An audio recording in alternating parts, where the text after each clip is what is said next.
What's up and welcome back to another video, and today we're going to be talking about Borderlands in 2024 and what excites me. Wow, saying that out loud sounds different and I might be in denial. Before I get straight into it, I should say that if you haven't seen these videos right here, this is essentially a part 3 to those previous videos, but you don't necessarily need to have seen them, though it may help. But I have to throw a little disclaimer here that there's a very strong chance that instead of what we all want to happen, the same people will make the same mistakes again. But there's still a chance that with the LinkedIn leaks from a few months ago that we could still see some new faces working on Borderlands 4. While we're still potentially awaiting the sale of Gearbox, that's also a huge point in my discussion today, as we have no idea who might pick up Gearbox. It looks like the larger buyers aren't interested in the least bit. So for anybody that was rooting for Microsoft to go ahead and pick up Gearbox, unfortunately it doesn't look like they have any interest in the least bit,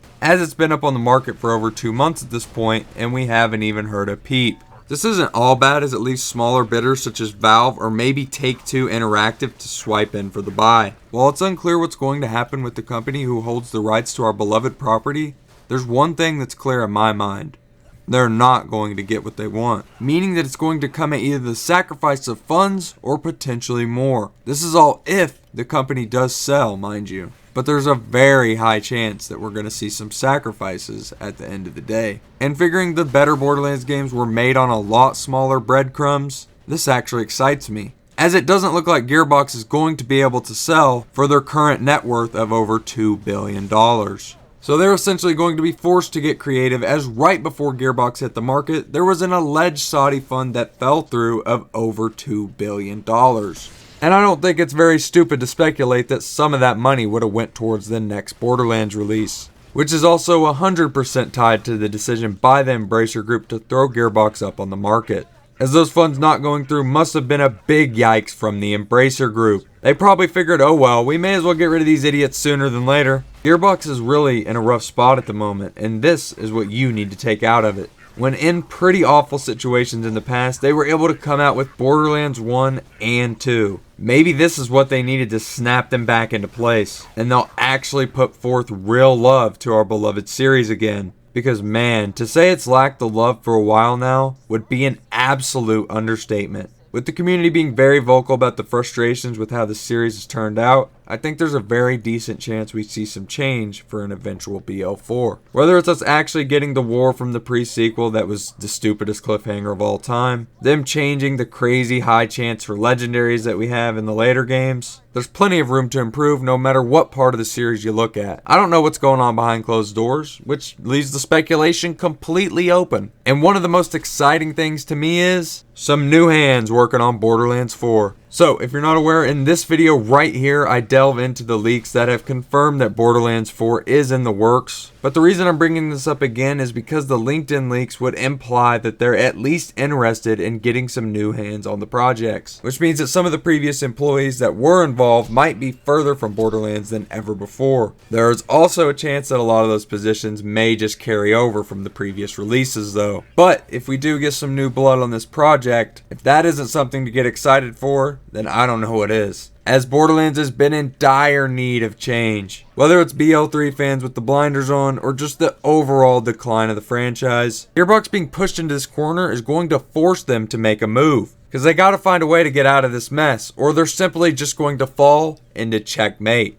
As it's likely at this point that Gearbox will have to figure this shit out, or just see the ship sink. But regardless of if they fumble another Borderlands game, I'm still going to hold out hope that it'll be somewhat decent, because this is my favorite gaming franchise and I want more than anything for it to succeed. And since a lot of the current Borderlands projects aren't very interesting to me, it leaves me with one thing to look forward to: the movie. Yeah. I know the script has been through 20 plus hands, it's also been through development hell, and it's more likely going to be garbage.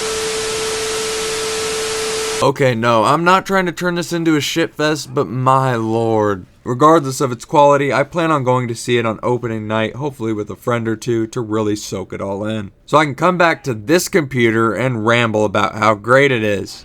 Hopefully. But no matter how bad or dire it looks, I'll still hold on to the hope that it can come back. Even if all the arrows point nowhere but down, I'm still going to find a way to look at the greener grass on the other side. And I think when everything does look as bad as it does, the franchise is quite literally in the worst condition that it's ever been in. The checks have been cashed, and the waiting game continues. Whether that's us waiting for the BL4 announcement or the closure of Gearbox, there isn't a whole lot to do besides speculate, as the current projects that are already confirmed to be on the way are going to end up doing further damage with the way it looks. All we can do is pray that I'm wrong, and that 2024, they turn this around. But since we got nothing new at all to go off of, now it's left up to you to speculate as to where we will go from here. So, where do you think Borderlands is headed in 2024? Please let me know in the comments below. A grueling year looks to be ahead of us. I just wanted to try and shape something positive out of it, and imagine some scenarios where we could see some real change. Since the drought is still raging on for the series though, maybe you'll enjoy the next episode of Milkman's Hyperion Allegiance playthrough,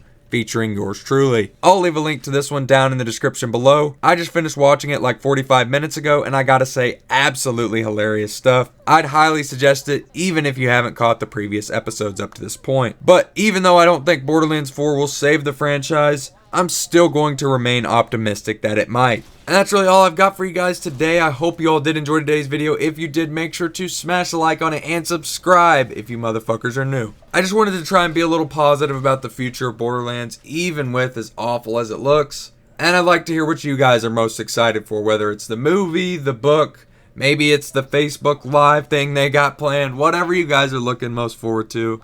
Or your opinions on the current state of the Borderlands franchise, whatever it might be. I love hearing your opinions down in the comments below. That's really it though, guys. I just want to say I love you all to death. Thank you for watching this video in its entirety. Please take it easy and stay safe out there. And with that, I will see you all in the next one.